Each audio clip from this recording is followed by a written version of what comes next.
I mean, I think it's great. A new radio station.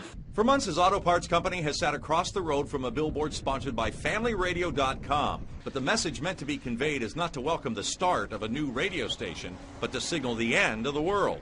Gunther Haringa says it's based on decades of Bible study by Harold Camping, founder of the movement in California, claiming he cracked the biblical code in Genesis to pinpoint dates like the creation of the earth and the great flood of Noah's Ark.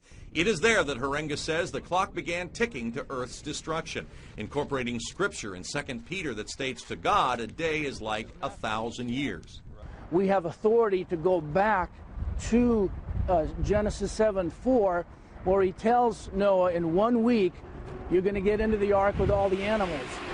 And so he's effectively saying in 1 week, a day for a year, 1,000 years for a day, in 7,000 years, you have that length of time which, in order to get into the safety of the ark, which is salvation. As we know, the ark was 4990 BC, the flood, and that goes all the way to May 21st, actually 2011, precisely. Furthermore, because according to Scripture, Noah was given that warning on the 17th day of the second month, Haringa says that pinpoints the date to May 21st by the Hebrew lunar calendar. When I challenged him with other scriptures that teach no one knows the hour or day of the return of Christ, Haringa says those scriptures no longer apply since God left the church in 1988.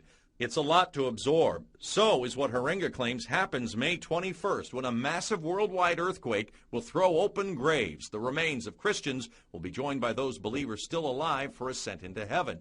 For those left behind, 153 days of horror followed by the incineration and recreation of the universe.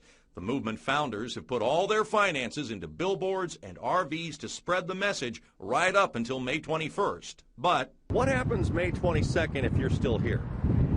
Well, that's really kind of like saying, what happens if the Bible is not true?